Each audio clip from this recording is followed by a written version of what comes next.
Hi friends. सो आज मैं दूंगी ज्ञान on geography.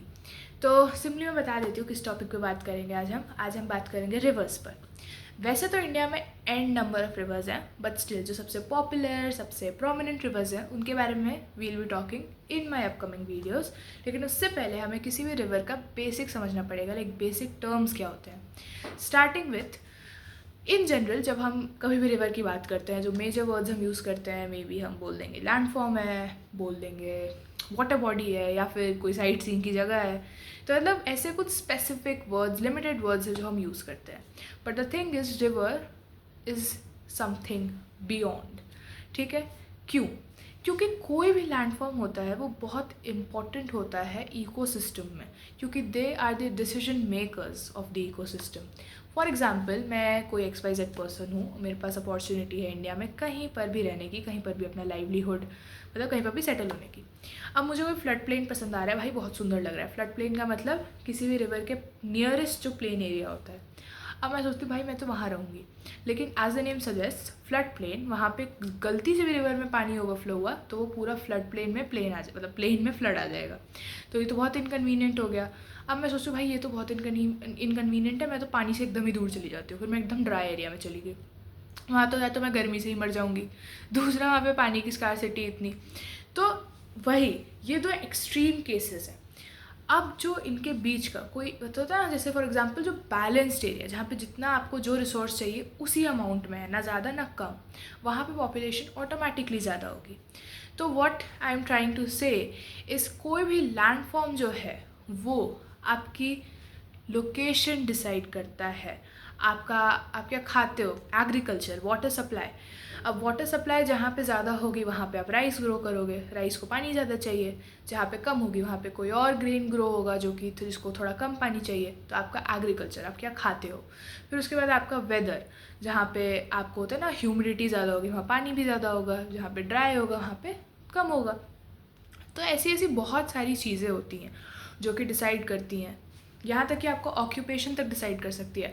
For example north India में हम लोग रिवर से ज़्यादा एसोशिएट करते हैं खुद को, क्योंकि वो हमारा मेजर वाटर बॉडी है। साउथ में सी एरिया, बीचेस ये होते हैं, इसलिए वहाँ पे मेजर ऑक्यूपेशन आप देखो फिशिंग है, जो वहाँ की मछलियाँ होती हैं सी वाटर वाली।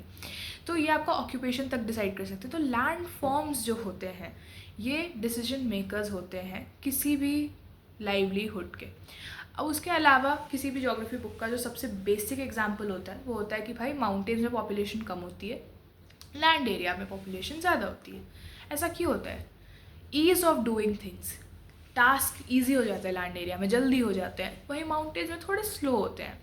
अब चाहे वो जो भी हो, मुझे तो माउंटेन्स दी बेस्ट लैंडफॉर्म्स लगते हैं, चाहे कोई कुछ भी बोले। बीचेस भी पसंद है, मतलब कंफ्यूज जाती हूँ मैं किसको कौन क्या पसंद है मुझे। लेकिन हाँ, माउंटेन्स मुझे बहुत पसंद है। वो बात अलग है, वहाँ पे जाके मुझे थोड़ी वॉमिटिंग होने लगती है, बट ठीक है, we can accept that because the view is amazing. Coming back to the topic, हम जब रिवर की बात कर रहे हैं, अब रिवर का मेजर हम देखें तो क्या करेगी, वाटर सप्लाई एंड आपका वाटर साइकिल। वाटर साइकिल आपका प्रेसिपिटेशन, इवेपोरेशन, कंडेंसेशन, मतलब जो पानी को बार बार रिन्यू करने के प्रोसीजर है, उसमें रिवर का एक मेजर रोल होता है। वाटर सप्लाई, भाई आसपास जितना वो पानी बहेगा वो लोग ऑब्वियसली उसको यूज़ करेंगे ही करेंगे। अब हम जब वाटर, इस रिवर का स्ट्रक्चर की जब हम बात करते हैं तो सबसे पहले आता है सोर्स, पानी का सोर्स। अब उसको हम हेड वाटर्स कहते हैं। क्यों? आपने ये टर्म सुना होगा हेडक्वार्टर। ये हेडक्वार्टर जो होता है ये होता है लीडरशिप लेवल। मतलब यहाँ पे जो डिसीजन ले लिया भाई वो तो सबको मानना ही मानना है, इसके बिना काम ही नहीं चलना। सेम वे जो पानी का सोर्स होता है उसके बिना रिवर क्या खाक बहेगी, उसको वो तो बहुत सबसे ज़्यादा इंपॉर्टेंट है, इसलिए उसको हेड वाटर्स कहते हैं। दूसरे जो हम टर्म्स बहुत ज़्यादा सुनते हैं वो होते हैं ट्रिब्यूटरीज और डिस्ट्रीब्यूटरीज। डिस्ट्रीब्यूटरीज से शुरू करती हूँ। फॉर एग्जाम्पल, कोई भाई मेन रिवर है, ठीक है, उससे धीरे धीरे पानी की स्ट्रीम्स अलग अलग रास्ते जा रही हैं। भाई हमें इंडिपेंडेंट बनना है, तुम जाओ भाड़ में, सब अपने अपने रास्ते, तुम अपने रास्ते, मैं अपने रास्ते, सब अलग अलग निकल गए, डिस्ट्रीब्यूट हो गए, इसलिए इसका नाम डिस्ट्रीब्यूटरीज होता है। फिर हमारे पास आते हैं ट्रिब्यूटरीज। ट्रिब्यूटरीज का मतलब होता है कि इसका जस्ट उल्टा, डिफरेंट डिफरेंट अकेले स्ट्रीम्स जा रही हैं, वो बोलते भाई अब तो एम्पावर करना है, हमें एम्पावरमेंट लानी है खुद में, सब एकजुट हो जाएंगे, तो वो लोग फिर एक साथ एक रिवर में मिल जाते हैं। फिर उसके बाद हमारे पास होता है किसी भी पानी का चैनल। अब मान लो ये कोई लैंड है, इसके ऊपर से नदी बह रही है, तो ये जो एरिया है, जिस डायरेक्शन में वो नदी बह रही है, जहाँ पे वो नदी बह रही है, वो चैनल है, जिस पाथ पे वो बह रही है, ठीक है। अब इस पाथ के जस्ट बगल में आपका आता है रिवर बैंक, मतलब ये पाथ है, इसके बगल में जो एरिया है वो रिवर बैंक होता है, मतलब साइड एरिया। फिर फ्लड प्लेन्स तो मैंने बता दिया था। एंड लास्टली हमारे पास आता है माउथ, ठीक है। जो भी रिवर है वो खुद को एम्प्टी करती है किसी और लैंडफॉर्म में जाके, ठीक है।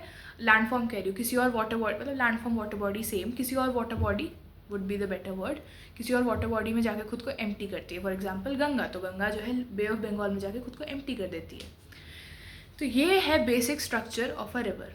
उसके बाद अब हम वापस बेसिक स्ट्रक्चर में सोर्स की तरफ जाते हैं, हेडवाटर्स की तरफ। ये डिसाइड करता है रिवर का टाइप बेस्ड ऑन वो किस time of the year flow करती है। कुछ रिवर्स होती हैं जो कि through out the year flow करती है, जैसे गंगा, क्योंकि वो ग्लेशियर से आती है, उनका पानी का सोर्स ग्लेशियर है, तो वो तो भाई एंडलेसली बहता रहता है, वो मतलब एंडलेसली पानी आता रहता है, इसलिए वो river through out the year flow करती है। अदर देन दैट हमारे पास होता है एक सीजनल रिवर का कॉन्सेप्ट, जो कि है कि भाई किसी साल में किसी पर्टिकुलर टाइम पे वो रिवर फ्लो करती है, क्योंकि उनका जो सोर्स होता है पानी का, फॉर एग्जांपल रेन वाटर है, ग्राउंड वाटर है, वो थोड़ा अपने हिसाब से डिफ़र करता है। भाई पानी जमा होगा तभी तो बहेगा पानी, इसलिए वो किसी पर्टिकुलर टाइम पर ही फ्लो करती है। जैसे हमारे पास एग्जांपल है कृष्णा रिवर का, वो पर्टिकुलर टाइम पे एक साल के फ्लो करती है। तो ये कुछ बेसिक चीज़ें हैं। उसके अलावा हमारे पास मुझे एक जो बहुत इंटरेस्टिंग कॉन्सेप्ट लगता है, रिवर सीधी हमेशा थोड़ी बहेगी, वो कर्व्स ले लेके बहती है, तभी तो डिस्ट्रीब्यूटरीज फॉर्म होते हैं। तो ये जो बहते हैं उसमें साइड में एक आपका जो कर्व्स होते हैं, जैसे फॉर एग्जांपल ये तो सीधा है, अब मैं ऐसे कर्व में वो जो रिवर बहती है उसमें जो ये कर्व्स होते हैं इनको हम मिएंडर्स कहते हैं।